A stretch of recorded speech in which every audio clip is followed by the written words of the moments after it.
Merhaba arkadaşlar. Benim motorumu merak edenler oluyordu. Nasıl bir motor, nedir ne değildir. Benim motorum 125 cc'lik bir süper moto. Hyosung 2008 model. Bu 2009 trafiğe çıkışlı. Yaklaşık 21.000 kilometrede. Şimdi süper moto nedir? Önce bir ona başlayalım. Spesiyel versiyonları var, normal versiyonları var. İşte spesiyel dediğim 2 zamanlı pist için yapılmış slick lastiklerle pistte kullanılıyor. 4 zamanlılarda işte yolda kullanıyorsun. Tabii sanırım onunla da yarışlar yapılıyordur. Süper moto en basit tabiriyle arazi motosikletine asfalt lastiği taktığın versiyonudur.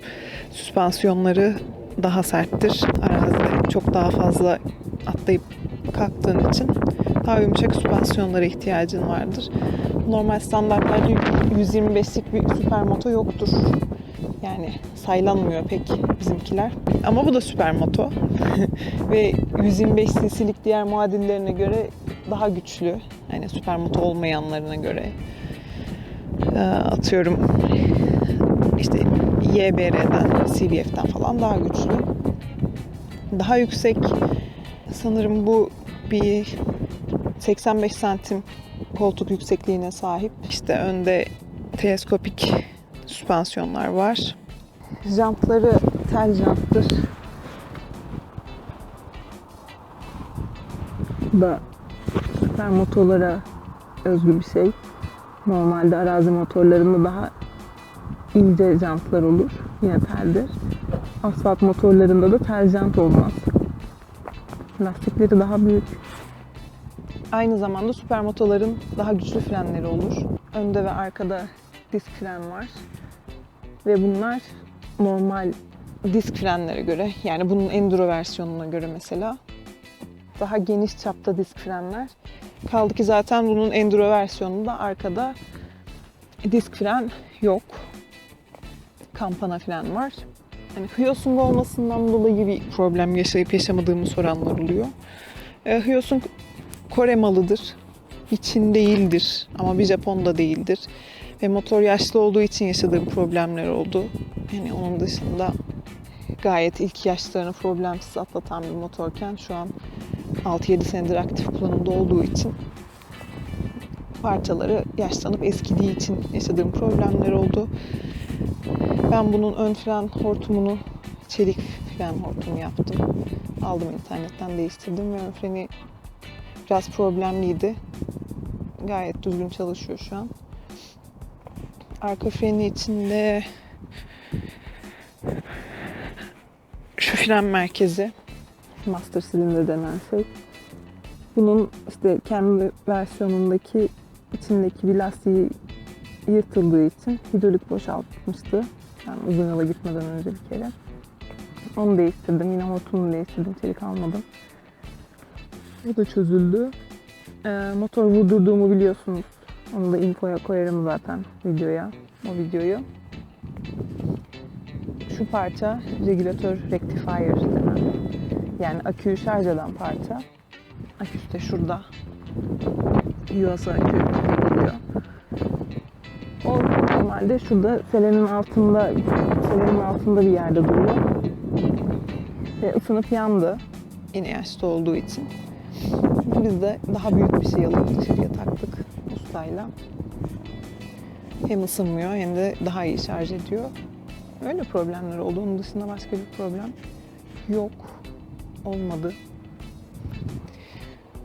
Kontroller konusunda biraz eksiği var. Yani şöyle göstereyim göstergesini. Göstergede total kilometre var, hız göstergesi var. Ve saat artı odometre var. Başka da hiçbir şey yok. Devrini göremezsiniz. Kaçıncı viteste olduğunu göremezsiniz. Sadece boşta olup olmadığını görebilirsiniz. Benzinli de işte 8 litre tankı var. Bununla yaklaşık 250 kilometre yapıyor. Son yarım litresi ayrı bir musluk takılarak yedeğe alınmış. Şurada şey var. İşte şu an normalde şurada benzin akımını durduruyor. Aşağı aldığımızda da tanktaki alttaki musluğu açarak yedeğe geçiyor. Şu şekilde.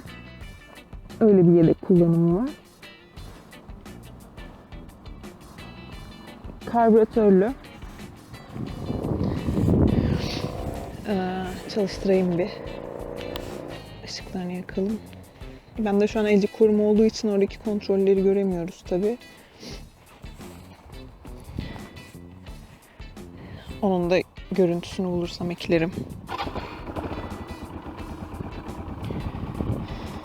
Sesi çok kötü diyenler var. Ya da işte motorun ciğerini aldın. Çok devirli kullanıyorsun. Ya böyle motorları devirli kullanmak zevkli. Hem de kötü bir şey değil.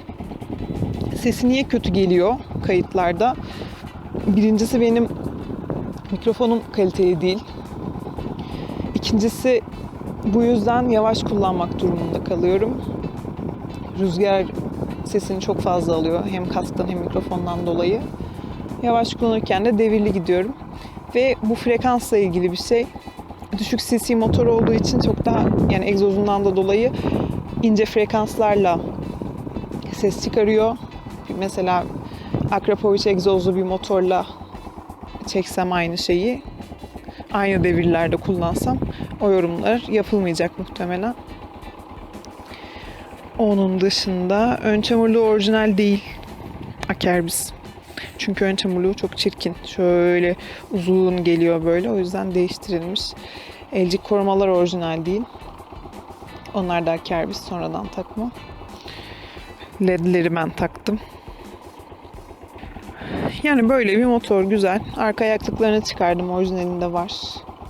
Bunu Yamaha VR125X ile karşılaştırıyorlar. Bence yanlış karşılaştırılması. Çünkü o hala üretiliyor ve çok pahalı. Sıfır şu an 13.600 görünüyor. Bundan zaten Türkiye'de varsa 4-5 tane vardır. Ve fiyatı yarısından bile az, yani ikinci elde yarıdan çok daha fazla fark ediyor. Ve elde edilen güç çok da farklı değil. O 15 beygir, bu 12 beygir. Sanırım Enduro versiyonu bunun da 10 beygir mi 11 beygir mi, öyle bir şey. Onun ama lastiği çok daha büyük.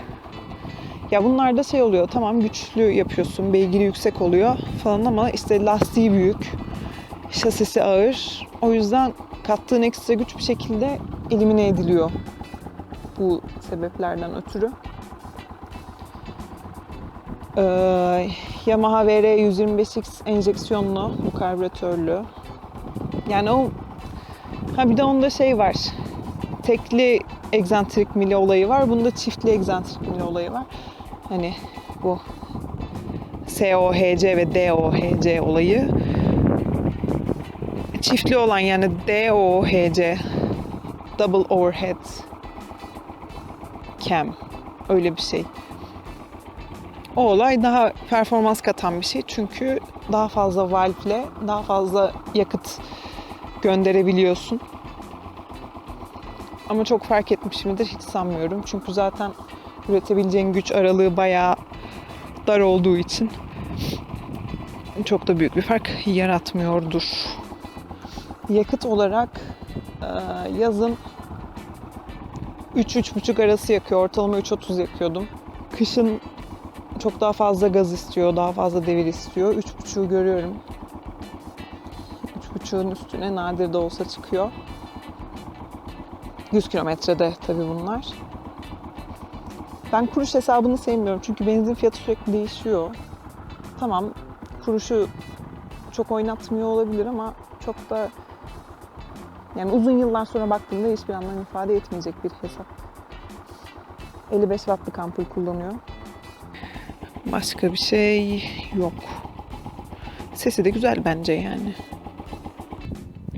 Şimdi hatırladım, bu motor 13 beygir. Yamaha VR125X'in yüksekliği 95 santim, bu 85 demiştim. O daha yüksek. Ama kullanılabilir. Benden önceki sahibi bu motorun benden daha kısa boyluydu mesela ama gayet kullanıyordu. Bir kere alıştıktan sonra hani o kontrolü sağlayabiliyorsunuz. Onda bir şey olmuyor. Bu yağ soğutmalı. Nerede onlar? Şu aralıkta görebiliyorsanız eğer. Burada işte bir sürü yağ kanalı var. VR125X sıvı soğutmalı. Yani 125'lik bir motor için bence